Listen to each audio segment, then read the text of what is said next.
Venue, that's regardless of the outcome of the game. With both fans on each side, I think our kids really enjoy that. It's great for college football. So special opportunity, and the city of Jacksonville has been great with that. Coming into this game, win or lose, we wanted our leaders to guide us. We talked long and hard throughout the week about composure, discipline, and physicality. We tried to really make it simple for our guys. Don't lose your composure, no stupid penalties, no fighting, no chippiness, discipline. Just do your job. And then physicality is who we are, and we embrace that each day, and we had guys stand up and talk about it.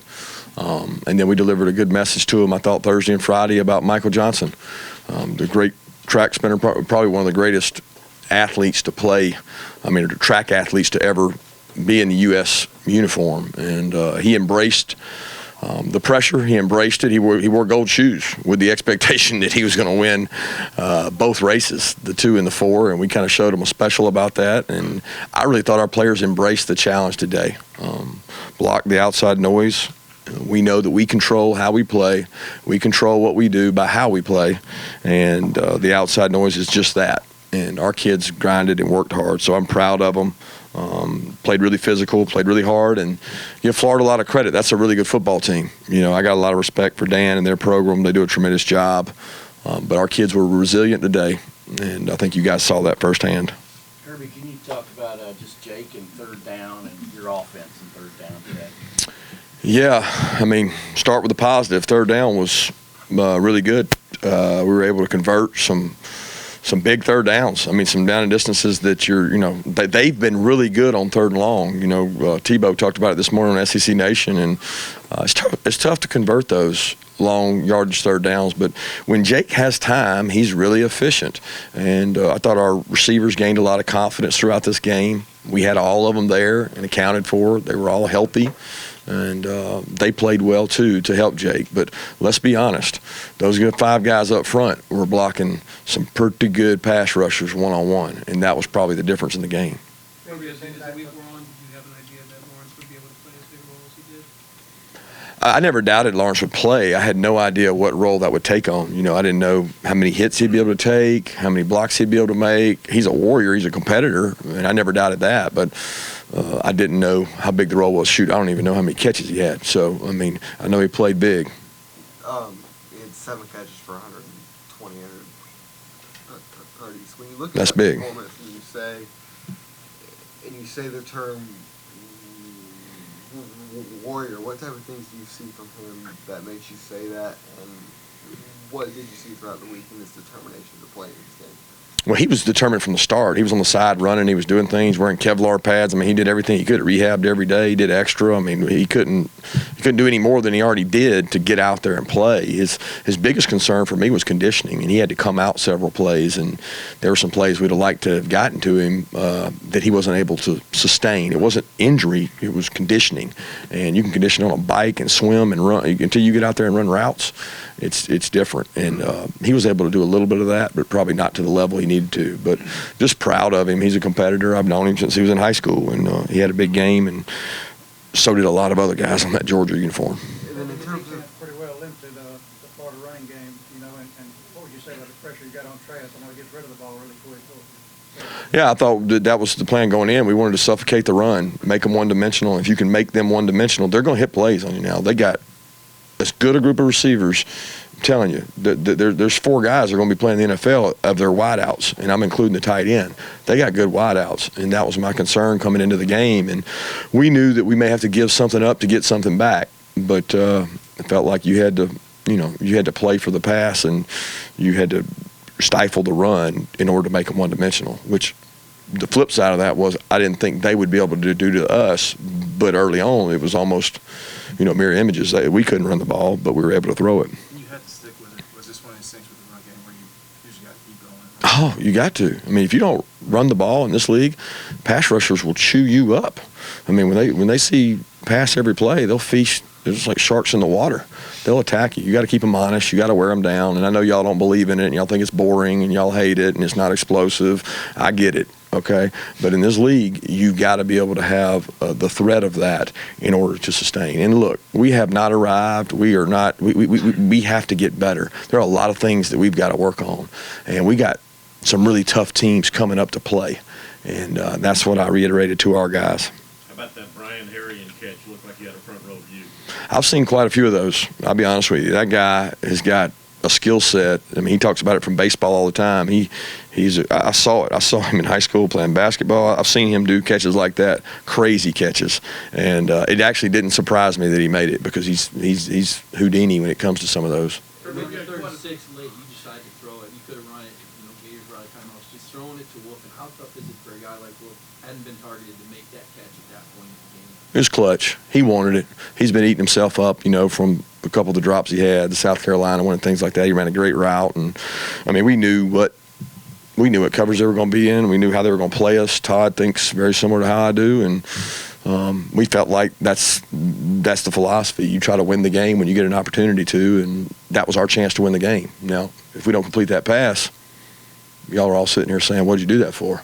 But you got a chance to win the game, and that's the life that we lead as coaches, and we make decisions based on what gives us the best chance to win the game. Kirby, I know quite an embrace with Jake after the game. He said you guys had some talks during the week. What kind of went into all that between you two this week? We went and ate lunch a couple times and just shared break bread together because I was concerned about him and he doesn't get frustrated. He handles things really well, but he and I are wired very similar ways. We're very competitive. We both want to win. There's a lot of same hard wiring there, and I think that him being able to talk to me and me being able to talk to him and see where we can help him and what we can help him do from a confidence standpoint was good, and I'm just proud of him. I mean, every time his back's against the wall, he comes out swinging. Kirby, kind of along those lines a little bit, I know you're never completely comfortable, but do you feel that the team answered any questions this game that you might have had coming into the week? I'm not sure how to answer that because, I really never doubted this team. Our team doesn't listen to the outside noise. We had 4 turnovers and played really poorly against an SEC opponent, and then we played in a absolute monsoon, and we're all asking ourselves, what we don't have problem. We see it every day. We see guys make plays. We see guys do things that you guys aren't privy to. So there was not a doubt. Now, I was concerned about making plays on their defense and blocking them and covering them. I'm not sitting here telling you I thought we were going to come in here and just torch them or be 12 and 18 on third down, but I knew we had a good team, and I know we can throw the ball. So. After losing the line of scrimmage in the Carolina game, what did the offensive line do over the last couple of weeks to have such a great day today? Yeah, I thought they did a good job, but you say we lost that. I just don't see it that way. I saw we turned it over 4 times, but I thought they did a tremendous job today, and I was proud of them and did a good job up front on defense, affecting the quarterback, stifling the run, and it's hard to run the ball in this league. You look across the league and say, who's running the ball really well? I'm waiting. It's just tough. And you say, well, then just throw it every down. We're not. We're young at receiver. We have some guys who haven't had the experience. Think about the Wolf and Cager addition. Without those 2 guys, we basically lost 6 to 7 of our top guys, and people just expect they're just going to poof. They're all going to be out there, and they had all not actually played in the same game yet. So they're growing up. They're getting better. And we played better, but we still haven't played our best yet, and that's what I'm in search of. Talk about the running game, DeAndre. It's not huge numbers when you look at it, but they're workman-like numbers. And looked like he spit that one out, and he got a holding call on it, but otherwise they were – how would you describe the rushing game that you did get out of DeAndre in that line? Well earned. You know what I mean? It was like a 2-yard carry was well earned. A 3-yard carry was well earned. Teams are doing things to us, things that I don't know if you guys see that aren't normal. They got 5 defensive linemen in, but most people have 4. They're playing regular against 11 personnel. It's not normal, and a lot of them are doing it. So they're taking risk when they do that too.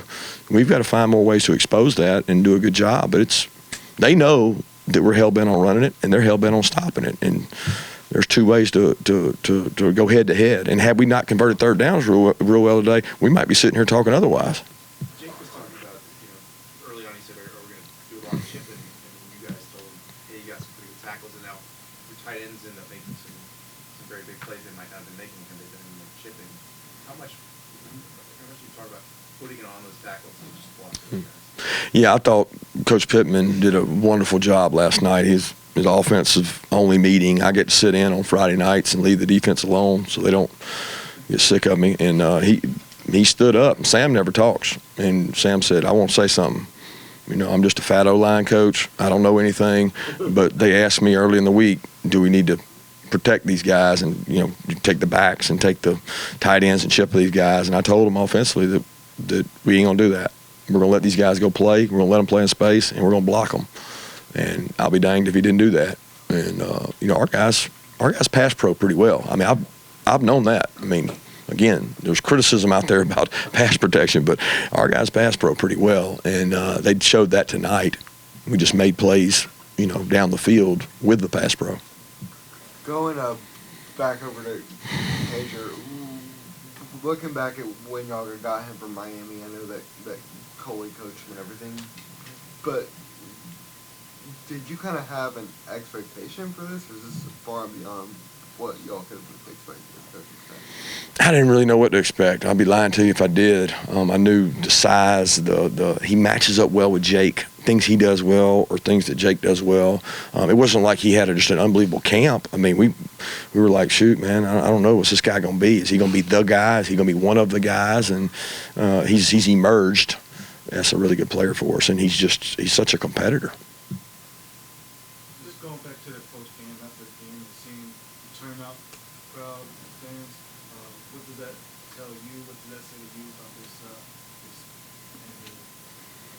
Yeah, the Dog Nation's all in. They were fired up today, and there were some tough ebbs and flows in that game. You know, their fans got back in it after the score. Our fans got back in it, but that's what it is. It's a hell of a rivalry game, and just proud of the support that our fans provided for us, even if they didn't think Jake could throw the ball. You talked about constantly learning and evolving. What have you learned through the first 8 games about this team, about the SEC, where it's at right now? I've learned that we got to get better. I've learned that we got to be more consistent, because you could easily say, where was that team some other weeks? And we just got to play. We got to play to our standard and our level of confidence. And I thought our team gained some confidence. You know, look, win or lose this game, I was going to come in here and have the same demeanor. You guys were going to have a different message win or lose this game. But win or lose this game, we got to play Missouri next week, and they got a good football team. So the toughest job for us is moving forward, is grounding this team and making sure they understand the quality of team we've got coming to play us next week. Kirby, when you had your lunches with Jake, were you concerned that, I mean, he's had so much success in his life, were you concerned that he was having doubts, or what was the main reason that you had those lunches? No, I had those lunches to talk, to communicate. I think relationships are important to communicate and just talk and just hang out. I mean, he was getting ready to go hunting or somewhere, but it was like it was good for both of us. It was not. Look, he has not had so much success in life. He has had a lot of people that have questioned him, and he is a chip on his shoulder guy.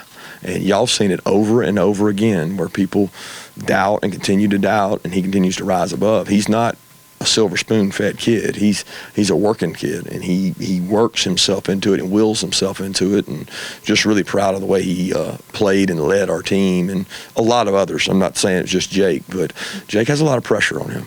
How about the play of Ojulari today and this season? I'm sorry. How about the play of Ojulari today and this season? He's been good. He's been effective. What, he had 1 sack, right? And a big sack. Knocked him out of. Knocked him back. You know, he's played well. He's one of our hardest workers. He's kind of the leader of that outside linebacker group. Never says a dang word. But he's just a great kid. I thought he's played really physical. He brings a physical presence to our team. Tight end fits after the first cut. Start over. You have any adjustments at the pit started out? Shh. I was just waiting on that one. That was the whole Notre Dame game over again. I mean, they did some good things to target the tight end. That tight end is as good a player as I have ever seen. So, I mean, at that position, I mean, he is a dominant, freaky, long, hard to match up with dude, and they got good ways to get him the ball. So, I mean, y'all want to throw to the tight end. That dude's good. That guy's really talented. The touchdown drive that ended with Cater right after Florida had gotten the first touchdown of the game, how impressive of a response was it from your offense to go and sort of reclaim It was a great response. And y'all need to give Coach Coley some credit because he called all those plays, too. Can you comment about Jordan Davis? I saw at the end of the game, you ran up and hugged him, jumped on He's just the first one I saw, man. I was like ready to get off the TV. I mean, I was so happy to see him. Jordan is a very emotional kid, a leader, and he doesn't get to, he doesn't get to play a ton when it's a pass-happy game. But he got to play some tonight. And did he get credited with the sack? Did he get it, or did somebody else get it?